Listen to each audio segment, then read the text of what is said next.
Ya no importa, estamos divagando. Muchas preguntas por el chat. Vamos a la siguiente pregunta. Gracias por poner acá la cuota de seriedad, Pedro. Ya. Ya, el problema 2 son dos preguntas independientes que tienen que ver con complejos. Acá nos pasamos a la segunda parte. Qué grande, Pedro. Yo también voy a ir a ese partido. Aguante la U. Acá nos pasamos a la segunda parte del curso que tiene que ver con números complejos. La primera parte de la pregunta, lo que nos piden es estudiar derivabilidad o holomorfía, no sé, de esta función. Acá esta pregunta va a ser importante porque, bueno, yo traté de calcular esto por definición y fue un desastre. Así que la moraleja acá, algo súper importante que si entra en el control, que son las famosas condiciones de Cauchy-Riemann. Eso es lo que vamos a hacer en la parte A. En la parte B, como que es importante saber calcular ceros, sí, pero lo más relevante es que ustedes sepan encontrar polos. Y más que saber encontrar polos, porque es bueno saber encontrar polos, porque les sirve para ocupar los teoremas importantes, como el teorema de los residuos, ¿sí? Ahora, en una pregunta un poco más completa, yo habría hecho también la parte que está propuesta, solo que pensé que íbamos a estar un poquito más justos con los tiempos. Igual estamos medio en la hora. Pero claro, lo que está faltando acá es la parte de complejos para que lo tengan en mente. Son, por una parte, las aplicaciones de los teoremas importantes, como el teorema de los residuos de Cauchy, que yo creo que es el más importante de todos. ¿Y cuál más? ¿Cuál más? ¿Cómo se llama este otro que te dice que la integral vale cero? El de Cauchy-Grosset. Cauchy-Grosset, muchas gracias María. El teorema Cauchy-Grosset es el otro que es súper importante.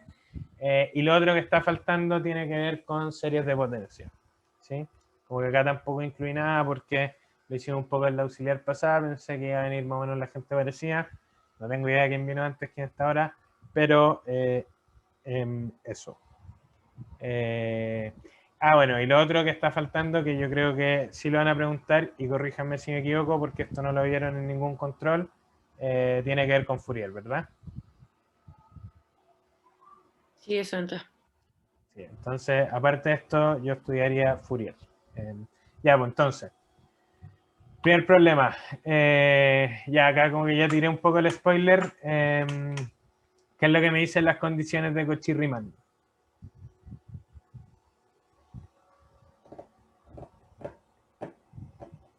¿Qué me dice lo que era Cauchy-Riemann?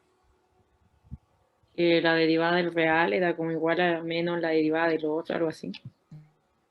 Eso, muy bien. No sé quién contestó, pero justamente eso.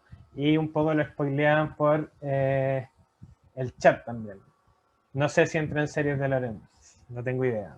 Pero claro, lo que decían las condiciones de Cauchy-Riemann, que están bien enunciadas acá, es que, y esto es súper relevante, básicamente que tú podés saber si es que una función compleja es diferenciable a partir de las derivadas parciales en los reales, ¿sí? O sea, básicamente, si ustedes piensan en una función de C en C, como f de z, ¿cierto? Como, como el par de funciones de R2, ¿sí? Que toman como la función que define la parte real y la parte imaginaria, ustedes analizan las derivadas parciales de como de las funciones que definen esta función original, y cuando se cumplen estas condiciones, ustedes tienen que la función es derivable en el punto. Ya sé que esto no está tan claro así, pero la idea es que con el problema se clarifique un poco la cosa. Esto es súper importante porque en general es más fácil chequear que se satisface Cauchy-Riemann a chequear que cómo ocupar la definición de diferenciabilidad. Las derivadas parciales también tienen que ser continuas. Puede que esté olvidando una hipótesis acá.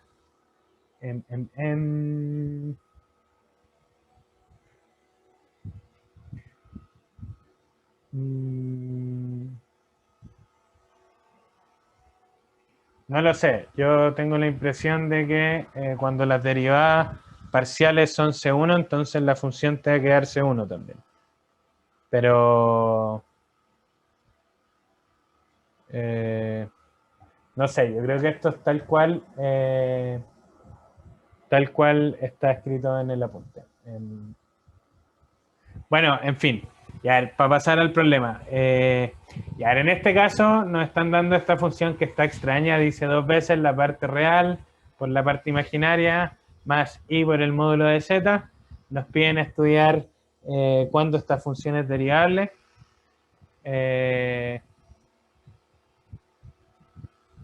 Lo que dice Joaquín en este caso es condición para un punto. Claro, todo esto es puntual, po. O sea, hablamos de que la función es derivable en z0, si es derivable en el par x0 y 0, como asociados a z0. Pero ahora lo vamos a ver. Y ahora lo primero que quiero hacer es escribir mi función f como función de x e y, cuando x e y son los que definen al complejo z.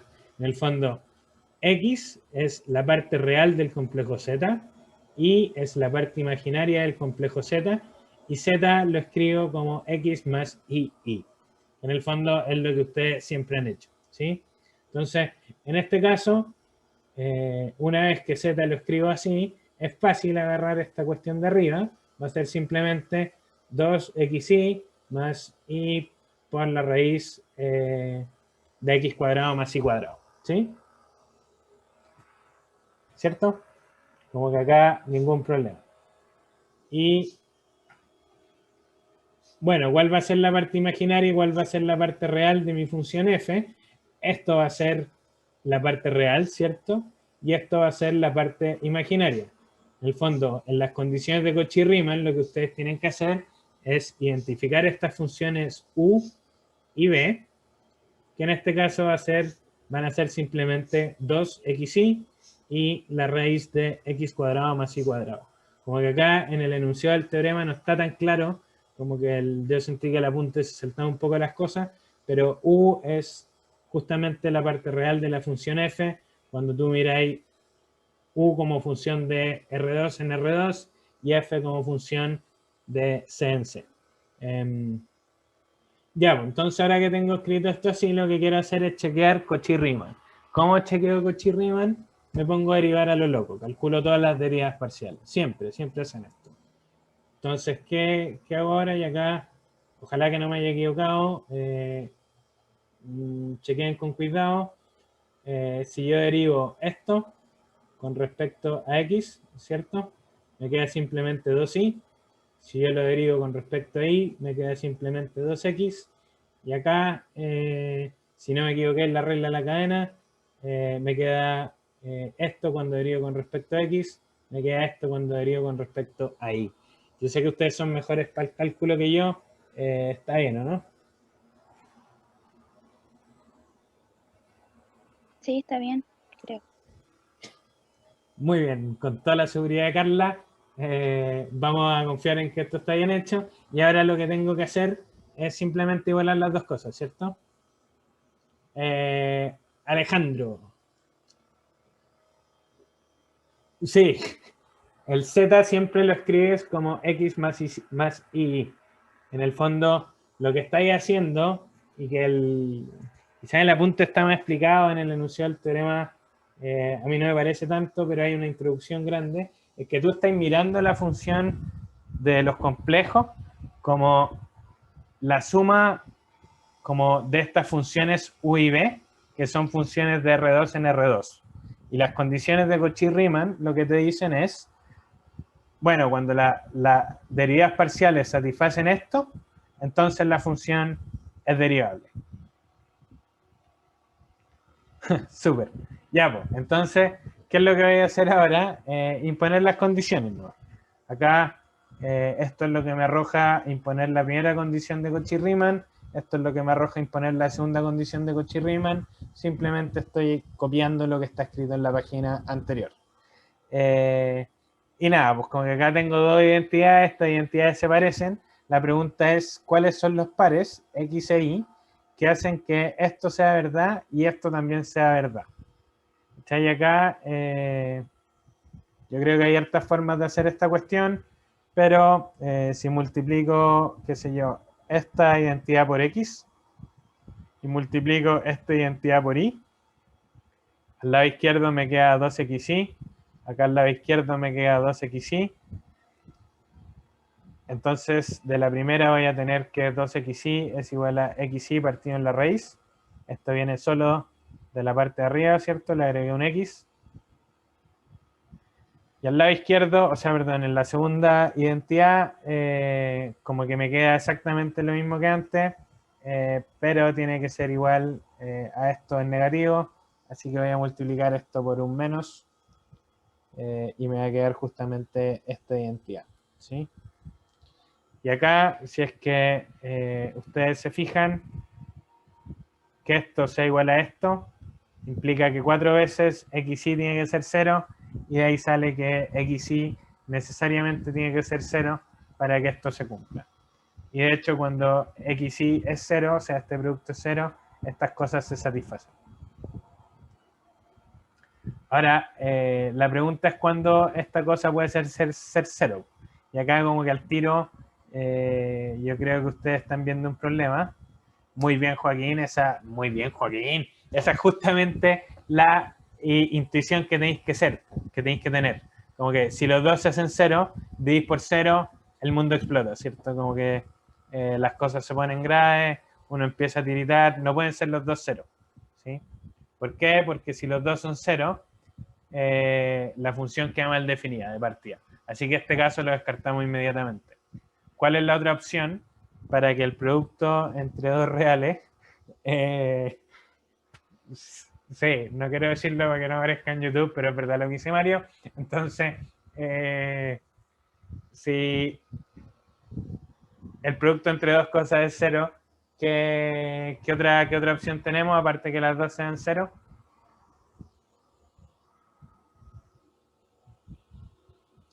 Eso, muy bien. Que uno de los dos sea 0. Entonces, ¿qué pasa cuando X es 0 e Y es 0?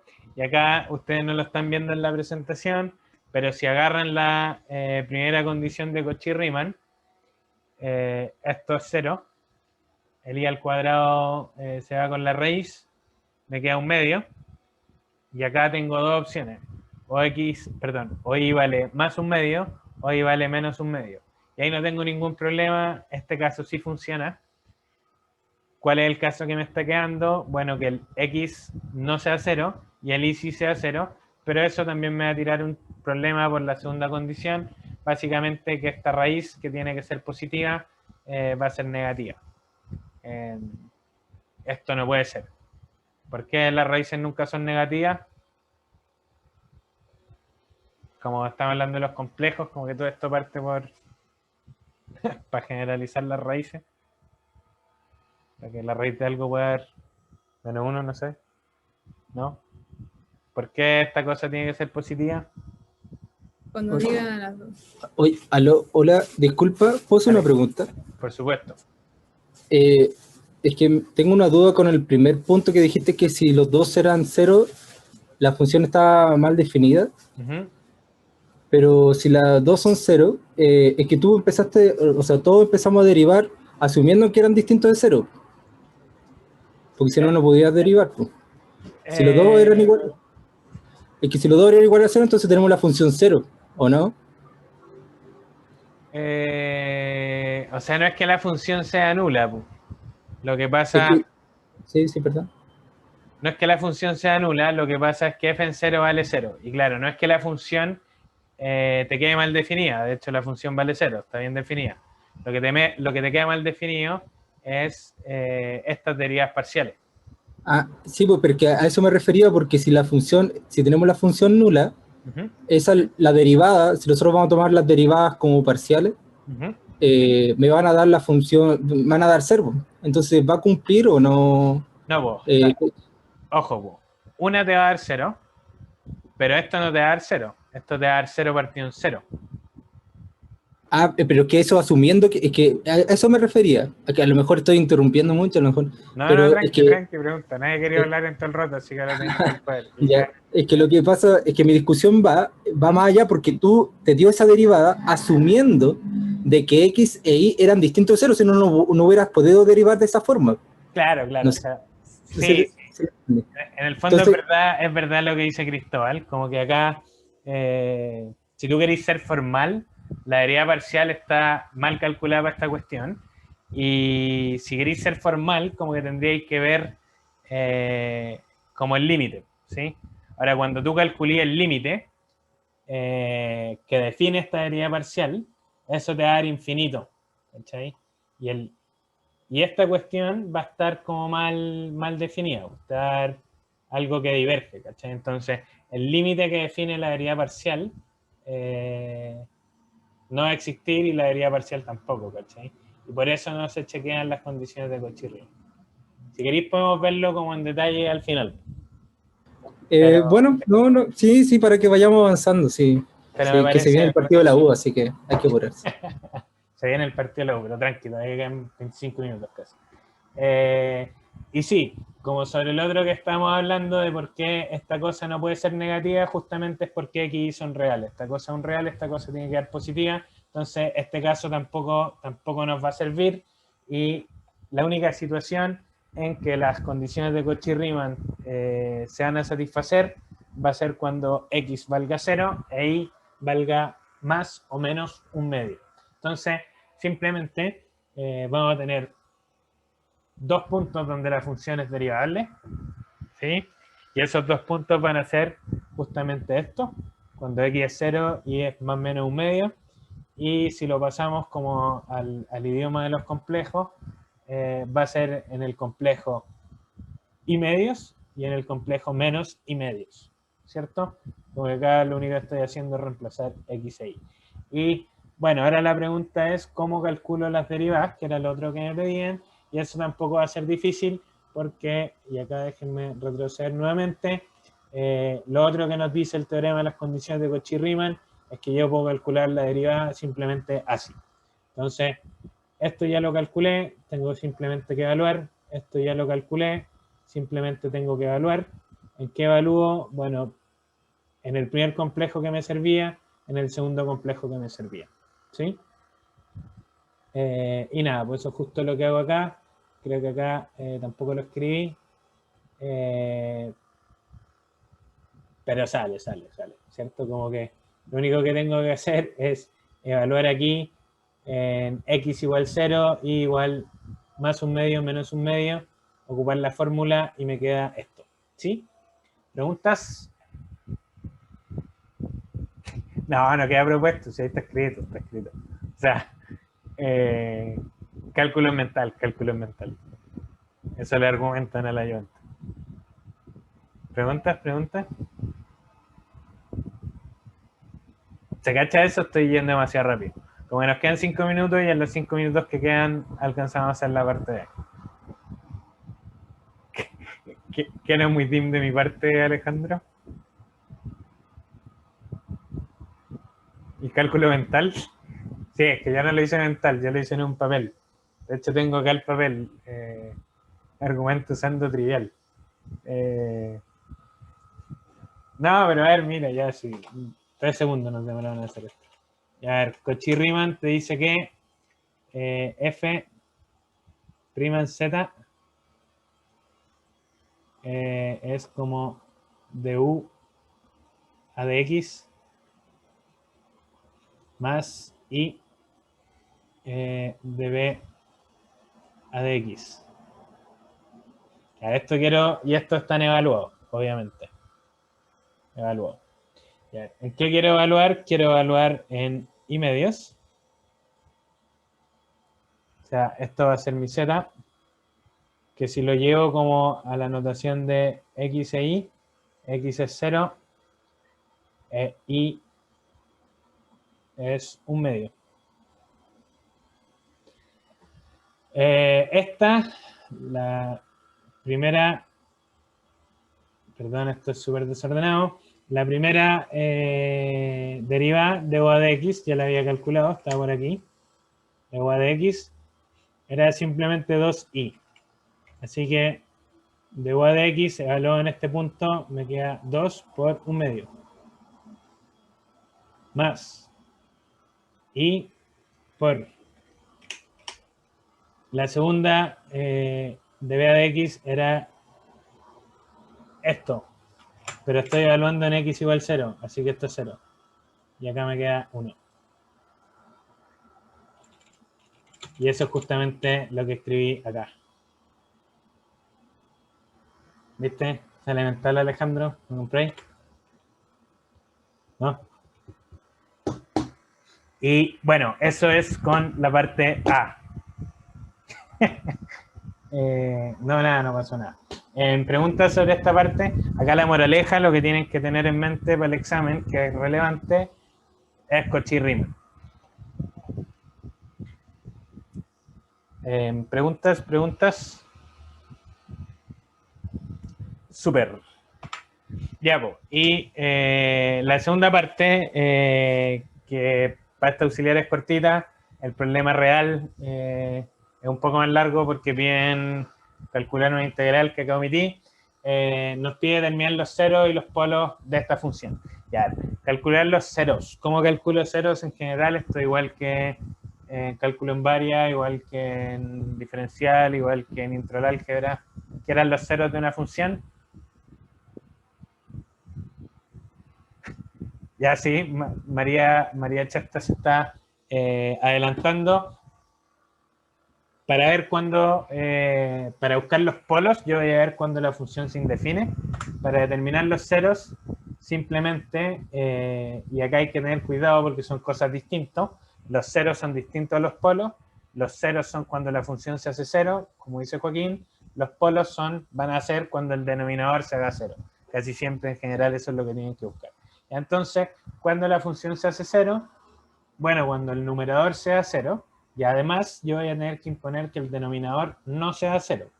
Como que por eso encontré que este problema es choro, porque, bueno, esta parte siempre es no nula, ¿cierto? El seno, ustedes saben que se hace 0 en la recta real. Ojo que este es el seno complejo. Pero los ceros del seno complejo eran los mismos que el seno real, que eran simplemente Kpi con K en Z. ¿Por qué? Como qué gracia tiene este problema, o por qué me gustó entre comillas esta función, porque el 0 hace que arriba el numerador se haga 0, pero también hace que el denominador se haga 0. Eso significa que el 0 es un polo o es un 0. Esa era una pregunta. Polo.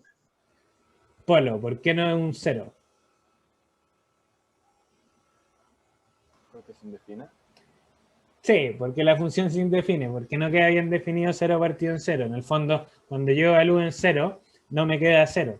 Me queda algo indefinido, indetermina la función, y esa va a ser como la gracia. Como que tienen que tener cuidado cuando busquen ceros, que abajo, como efectivamente lo que tenga en el denominador no se anule también en lo que anula el numerador.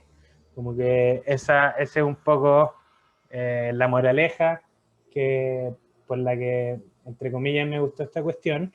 Como cuando busquen ceros, tengan ojo con que esos ceros no sean polos. Eso es lo que la gracia de esta cuestión y es lo que estoy imponiendo acá. Y bueno, para ver que estas cosas son polos, ya como que acá omití un poco la definición también, pero ustedes cachan que como que el trucazo es ver cuando esto se hace 0. Bueno, esto se hace 0 cuando esto sea 0, o bien cuando esto sea 0. Esto se hace 0 en 0, ¿cierto? Y esto de la derecha se hace 0 en menos i, ¿verdad? O sea, voy a tener dos polos, Z1 en 0 y Z2 en menos I. El primer polo va a ser de orden 2 y el segundo polo va a ser de orden 1. Acá me estoy saltando un poco el cálculo, pero es importante que sepan argumentar por qué el primer polo es de orden 2 y el segundo polo es de orden 1. ¿Quién me dice por qué eso es cierto? Como acá me estoy saltando todo. Y escribí verificar.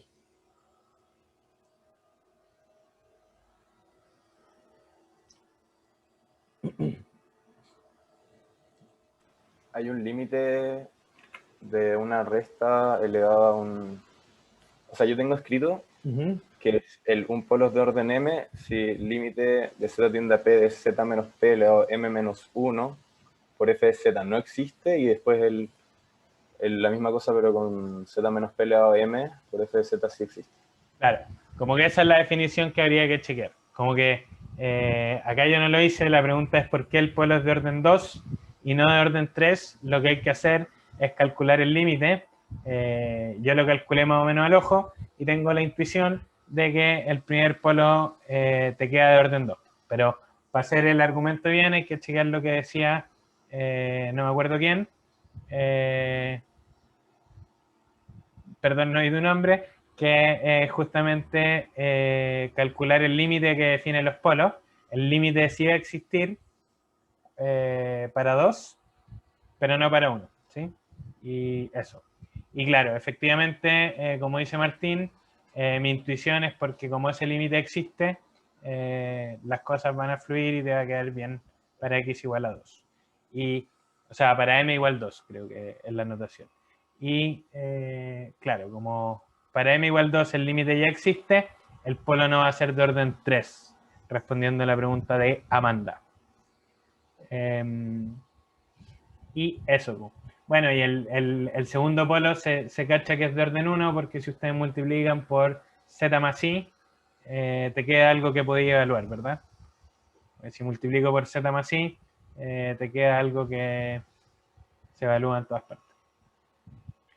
Claro, lo que dice Luis es que si hay que ver si las cosas son reparables, es como la definición que decía, no recuerdo quién, perdón, de ver este límite. En el fondo, si tú multiplicáis acá arriba, como que lo que hay que hacer es encontrar el primer m tal que z menos z0 o z1 a la m haga que la cosa funcione. ¿Cierto? Y eso es...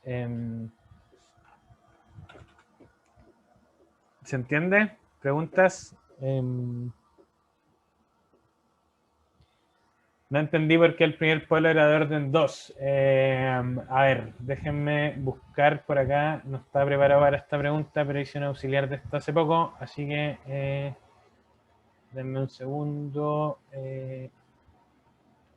Apuntes, tutoría C3. Ya no estaba preparado, pero justo acá estamos.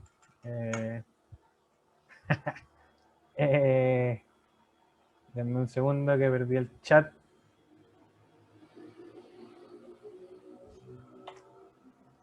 Lo que hay que hacer para chequear el orden del polo es calcular esto.